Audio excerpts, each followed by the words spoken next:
When freedom shivers in the cold shadow of true peril, it is always the patriots who first answer the call. When the loss of liberty is looming, the siren first sounds in the hearts of freedom's vanguards. The vanguards of freedom are those who do not wish to trade freedom for security. They are those who see that freedom must exist for there to be security.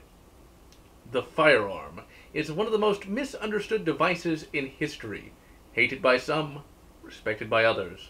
It is merely a tool, and with this tool, this coated steel and synthetic stock, one is able to actually maintain human dignity and liberty. Today, we are going to be taking a look at a shotgun, one of the most common firearms in human history. For truly, the shotgun is the firearm of the common man. Since the inception of the United States, it has been a constant companion of the American.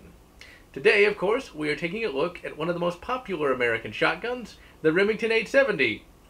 Or are we? Instead, in the most true American fashion, we are taking a look at its cheap Chinese clone, the H&R Pardner Pump.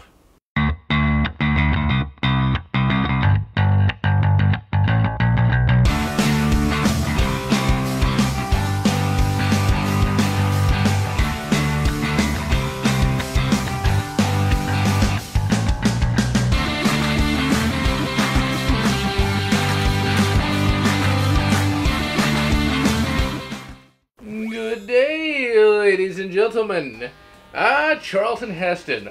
First, he defeated the damn dirty apes of the ape world. Wait a minute, Statue of Liberty? That was our planet! You maniacs! You blew it up! Yeah, but then again, I guess you gotta blow something up. Yes, that late 90s Charlton Heston speech really does still resonate today. The firearm really is quite misunderstood, with some believing that it causes crime simply by its existence, like it was somehow manufactured by corn or something. In all reality, the firearm is completely and totally neutral. It simply exists. It requires the individual to actually utilize it, and in all reality, a firearm is not a weapon. It simply is a tool. The only true weapon that exists on this planet is this. The human mind. The human mind chooses to use the firearm as it will. The shotgun is the common man's firearm. It is ubiquitous, it is inexpensive, it's easy to learn, and most importantly, effective. There are two main shotguns that are constantly vying for supremacy: the Mossberg 500 and the Remington 870. This is not the Remington 870. Rather, it is the Norinco clone of the 870 called the H&R Pardner Pump. Sadly, H&R, like id Software and 3D Realms, is just a name and has nothing to do with who actually manufactured the firearm. Chinese firearms were once imported into the US, and they were of decent quality and very low price. But in the year 1989, there was an embargo against Chinese firearms, and now they can only export shotguns to the United States. Which, of course, means the bloody Canadians get all the good cheap Chinese firearms, like the M1A clone chambered in 7.62 by 3.9 and the Colt Woodsman clone called the M93 Sportsman. But hey, at least we in the US have legitimate capacity magazines and aircraft carriers. Top that, Canada. Your maple syrup isn't gonna lend you supremacy now!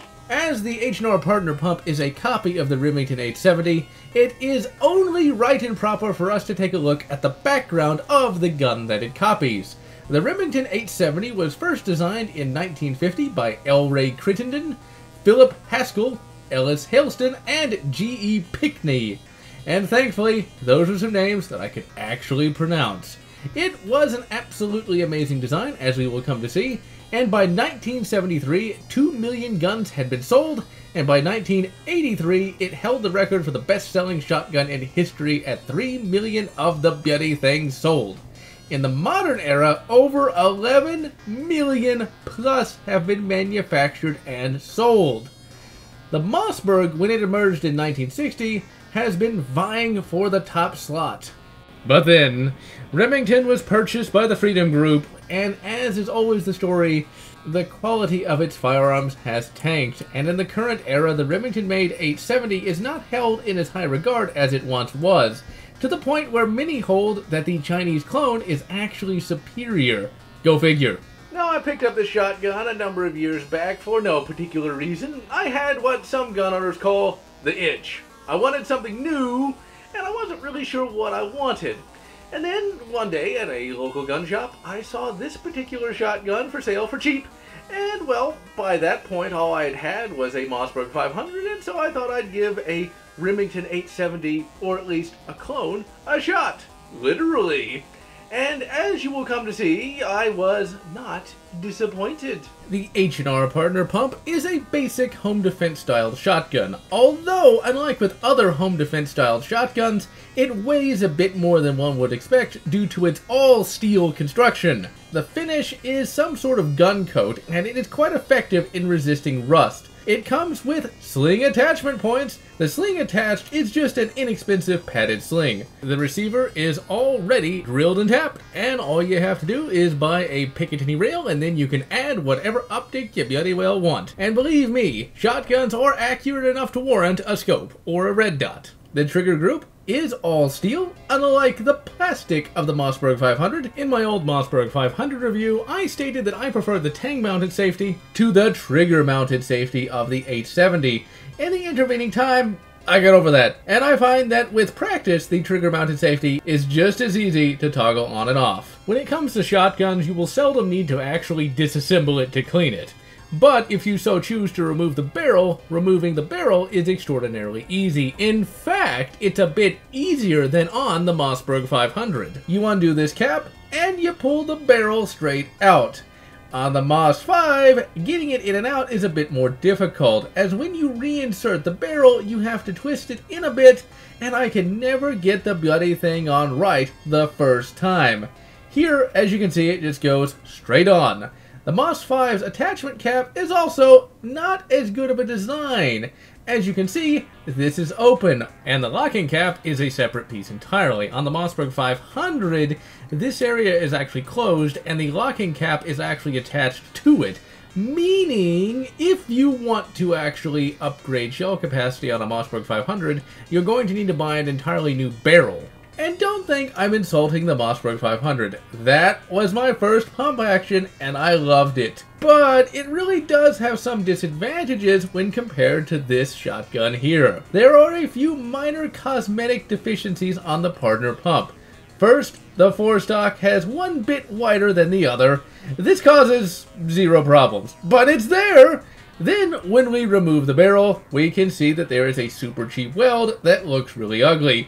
But in all honesty, it has caused no problems, and it just looks a bit ugly, and half the time you're not even going to notice that it's there. The finish on the bolt is also a bit thin, but even more expensive firearms have issues with finish wear.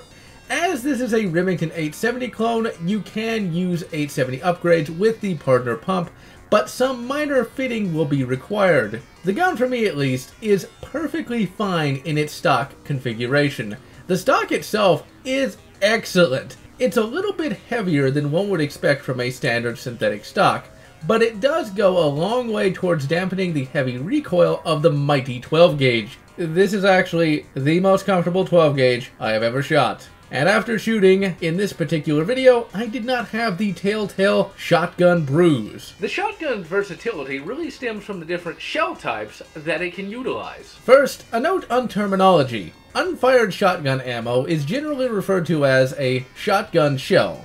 A fired shotgun shell is referred to as a hull.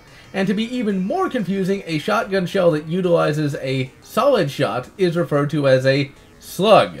The very name shotgun describes what is normally fired through it. Shot are little lead pellets. How many pellets and what size determines the classification of the shell.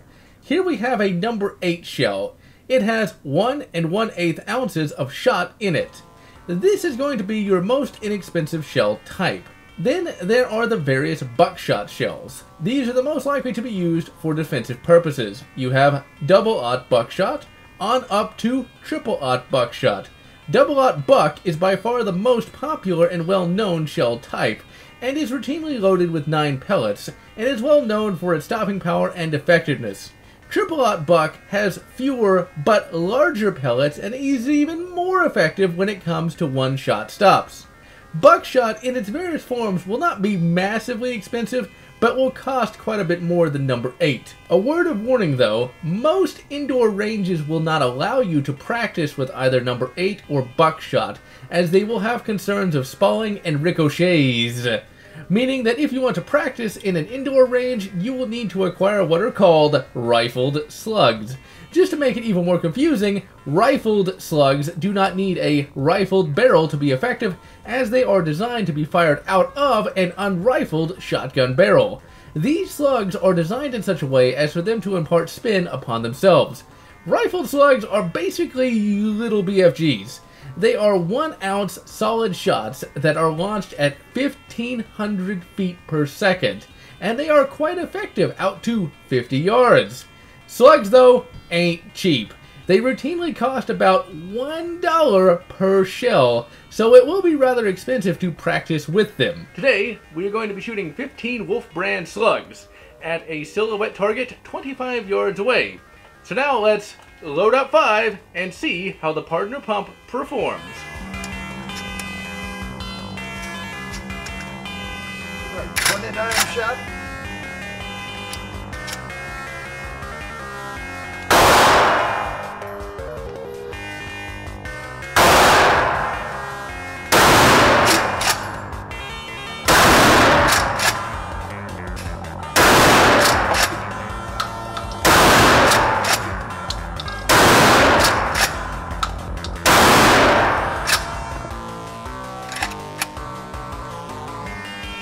Well, that's a problem. Well, ladies and gentlemen, it looks like the old General rolled a 1. Yep, I did indeed miss all 6 shots. The 6th shot was a random slug I found at the bottom of my range bag. Remember, ladies and gentlemen, you can miss with a shotgun, especially with slugs. Now, this was not the gun's fault, it was not the sight's fault, it was my fault. So if you have trouble with accuracy, don't blame the gun. Rather, figure out what you were doing wrong and correct it. And remember, even the best of us miss. And really, missing this bad is not that bad, as it does remind one that thou art mortal, and keeps one from getting too cocky and thinking that one can never miss. What happened was that I was shooting really, really high. The bead sight on the Pardner Pump is likely calibrated for 50 yards, as that is generally what shotgun bead sights are calibrated for, and I forgot to take this into account and thus aimed at the head of the target, and thus all my shots sailed right over the top of it. Now, let's load up some more shells and see if I can do a little better.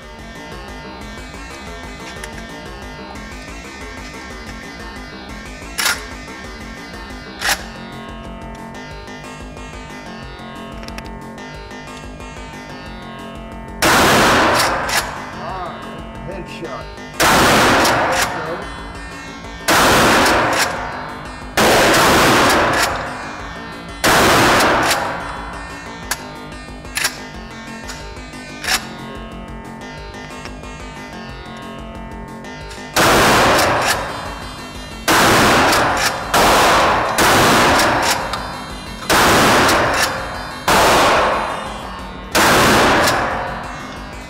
Now that is more like it. I was aiming at the target's chest area and was thus hitting the target in the head area. And sadly, due to the high cost of slugs, I ran out after 15 shots. Thus, no Gramps shooting, but don't worry, he shall return in the next gun review. As you can see, the Pardner Pump is quite accurate, and once I figured out where to hold, I was able to get a good grouping. This can be found both online and in real life for less than $200, and it will definitely allow you to have a great deal of fun at the range. In the end, I am GeneralLotz, wishing that that bloody arms embargo would be lifted on China so that we could get some good cheap Chinese guns, bloody Canadians. And so, I am GeneralLotz, for real this time, wishing you good M93 Sportsman and good maple syrup or whatever makes you happy. If you enjoyed my review of the H&R Pardner Pump, please consider subscribing, and if you can, please consider supporting me on Patreon so that I can continue bringing you these awesome firearm reviews.